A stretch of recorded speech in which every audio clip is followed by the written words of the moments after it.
Hi everyone.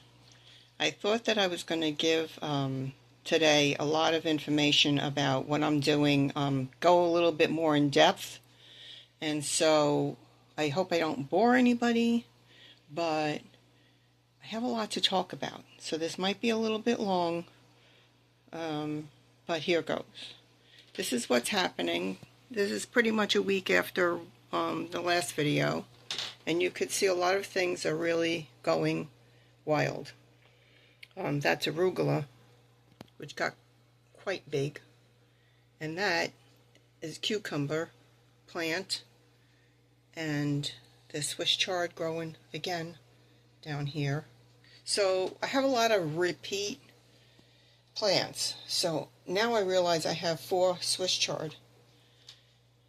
I don't know how many arugula, maybe 10, but let me start getting to the point. I'm working on these radishes over here. These radishes are just growing from microgreens, and I'm hoping to show them better.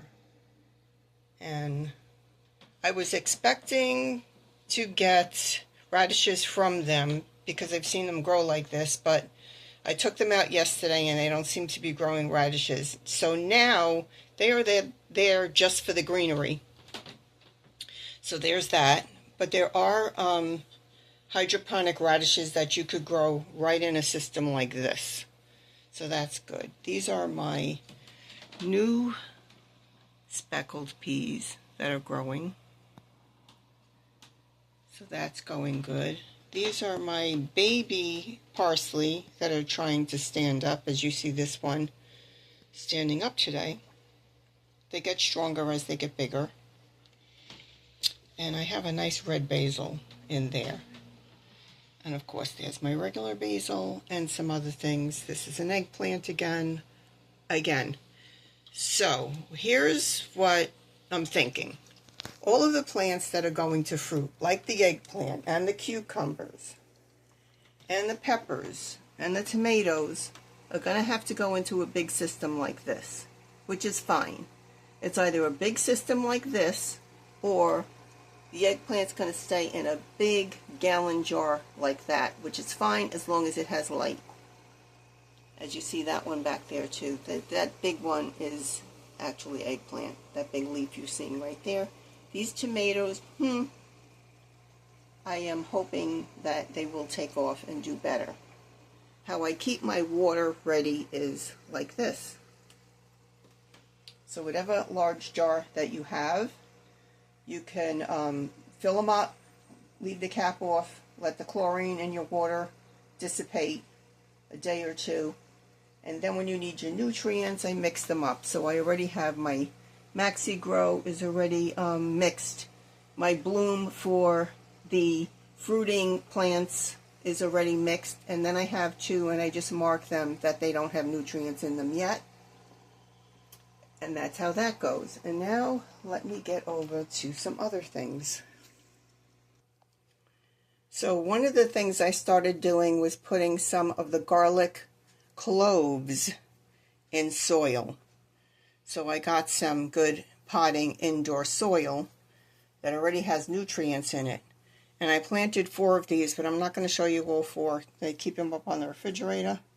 I planted 4 of these, and what is going to happen and should happen is this will grow a bulb of garlic. So I'm excited about that. Then I just have my arugula back there. I'm getting ready to dry that because I will use it more as a dry spice than I would use it like that. And I would just put it in the oven on a very low temperature and keep checking it. And when it seems to be completely dry without any water or moisture in it, I'll take it out and then turn it into powder. So there's that. The scallions grow like mad, and I use them a lot, and I cut them back a lot.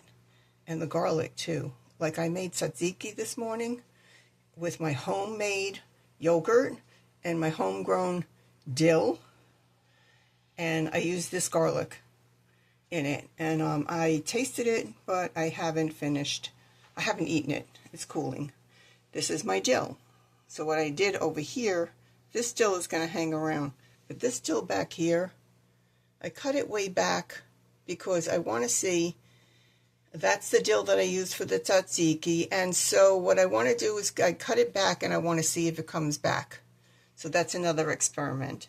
And then I just have my usual suspects here. My basil. Oh, I have a tiny tomato growing there.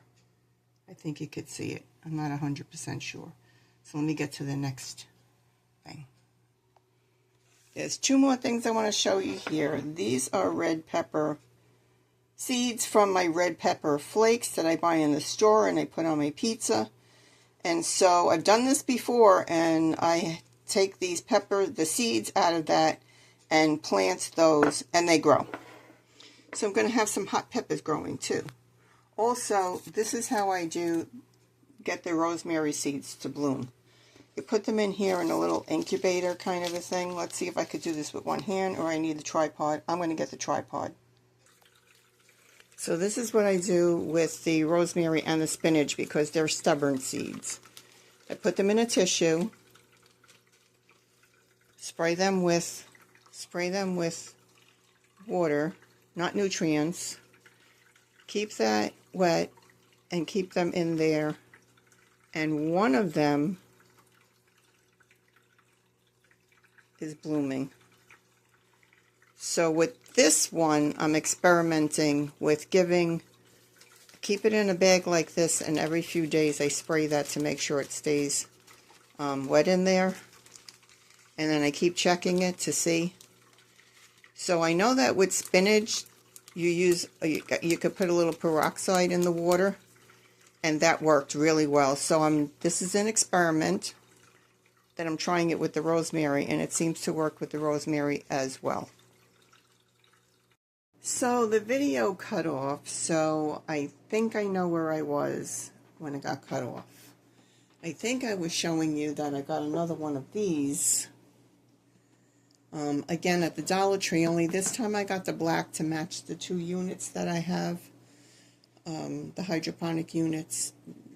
And so what I did this time is I only wanted to put 3 in here because I think what I'm going to do is use this unit just for one plant. So I decided, well, I'll cut the 3 and I could always cover these 2 and just put a tomato plant or the cucumber plant, something that is going to suck up a lot of energy and the nutrients. And I don't want to put 3 heavy plants in a small unit. So this is the perfect size for one, let's say, tomato plant, the tiny Tim, or one cucumber plant, I'm hoping. So what I did this time is I got this from Staples, and it is a large board, plastic corrugated board, which was much easier to work with, and as you can see, it's much more sturdy.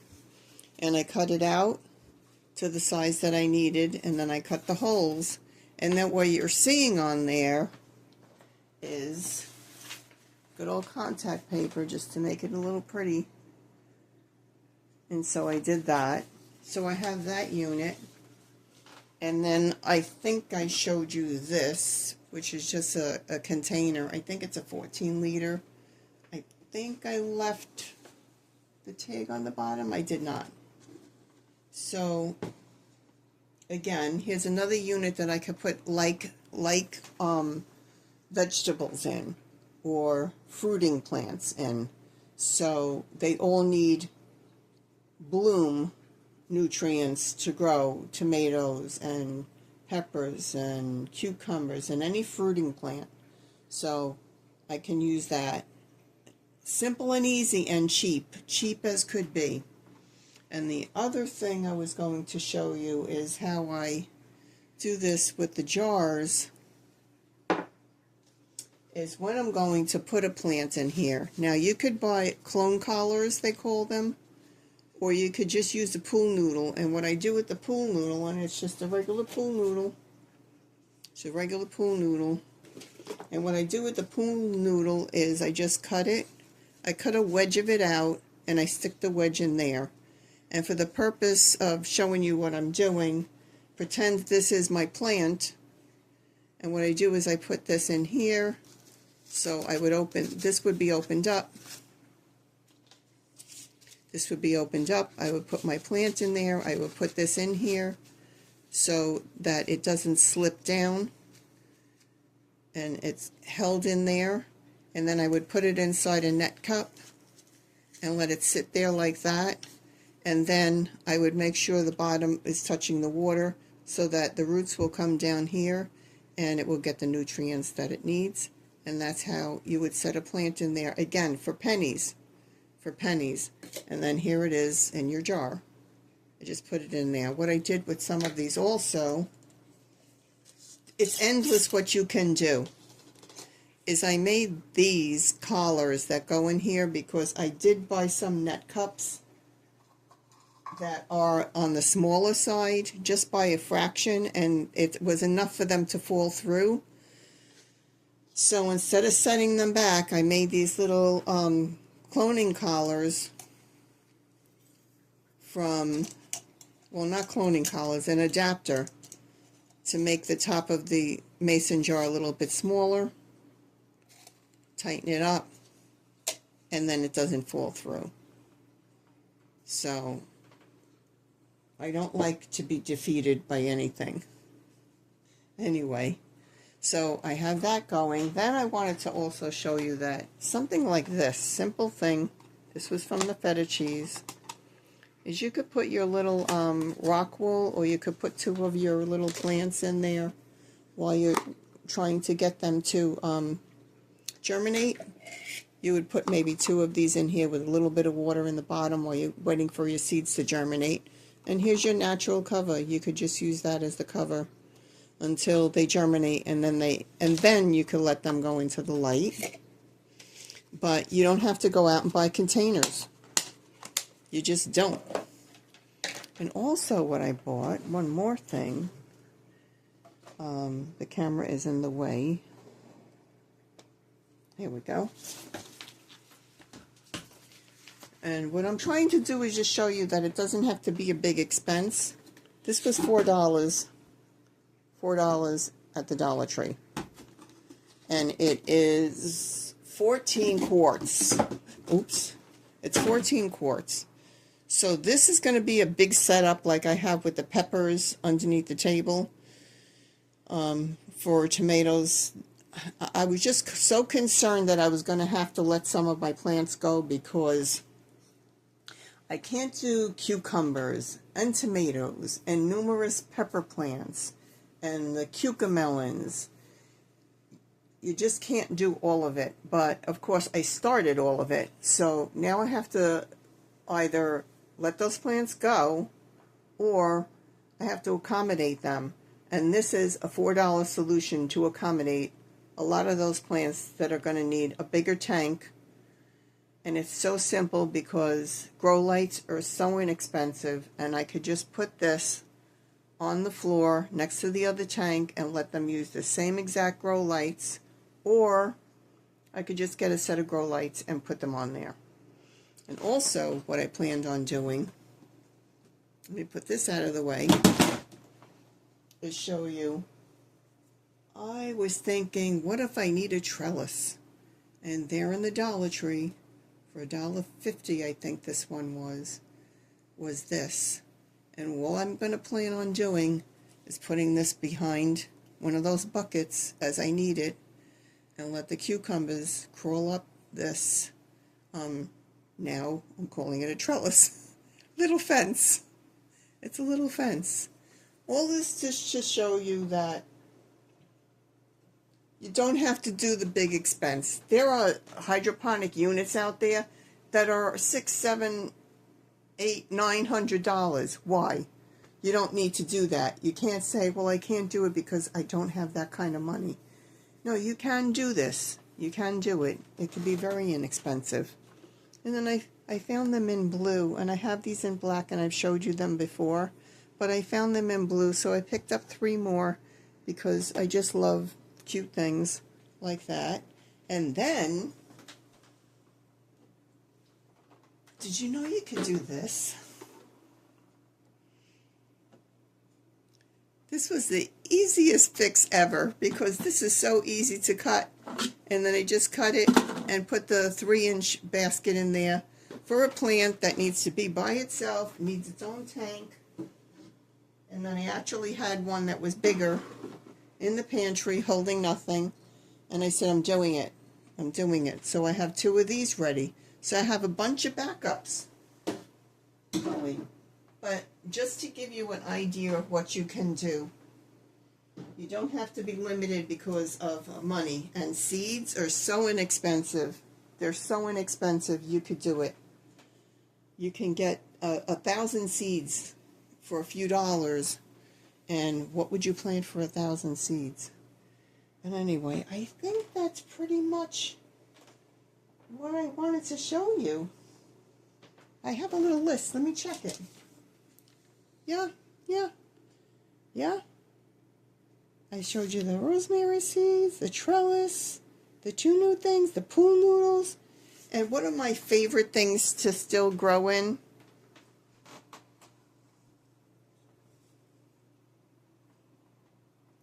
if nothing else. One of my favorite things to grow in are the glass jars. Why? Because I can cater to each plant separately. This is very nice if I'm going to put all tomatoes, all peppers, all my lettuce, all of one thing, because then that becomes one thing to check on. But I really do like having the mason jars because they free up a lot of room. As your plants get taller, you want to free up that room in a tank like this and get a tomato plant into a jar like that. Let me see if I could grab one of the bigger ones. Yeah, like here is a giant mason jar. That's probably a pickle jar or something like that. I don't even think it's a mason jar.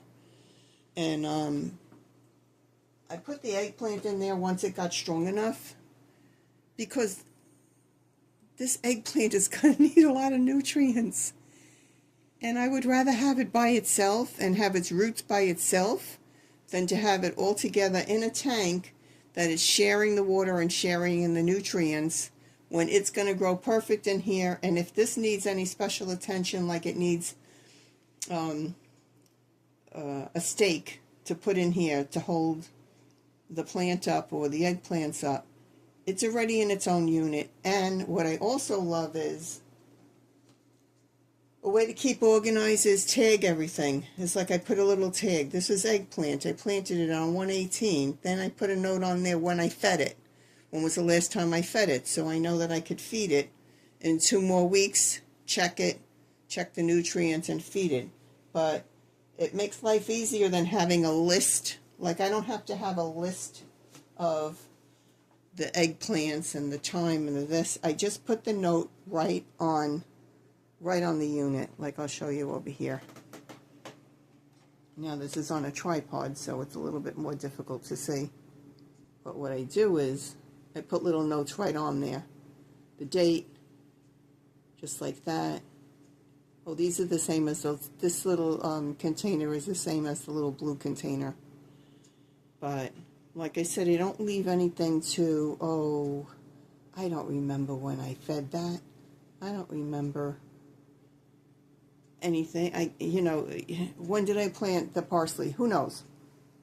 But anyway, this is just a rundown of what it takes. It doesn't really, it's not a tremendous expense. And when you think about what you're saving, when you start doing your grocery list and you're going, I didn't have to buy the parsley, the $2 or $3 for the parsley, or the basil, or the peppers. So if I keep all of these peppers, what I'm going to do is end up pickling them, and I have peppers for the winter time as well. So that takes those little items off of my lettuce. You know what the cost of lettuce is. It's ridiculous. I just can pick a salad every night. I could pick some lettuce and make myself a nice salad every night from something that I grew, from seeds that I got 1,000 seeds for $5. instead of 3 little heads of romaine for $6. So anyway, that's all I wanted to show you. I know it's a lot, but I wanted to share. I think that a lot of you know I mentioned these before. These are called leca, or they're called clay pebbles. And what they do is just stabilize your plants. As you could see with the eggplant, it stabilizes your plant, plus it holds some moisture when it's young and it needs to be held. So that's it. Thank you so much for following along. If you have any questions, please put them out there. Questions, comments, wishes. You have any wishes? Like, what would you like to see? What would you like to see me, do with the, maybe when I set up that little setup back there, I can do a video. Or when I set up these, I could do a video on how I do the nutrients. But you let me know. And thank you again so much for watching. And, of course, see you when I see you. Be well, everybody.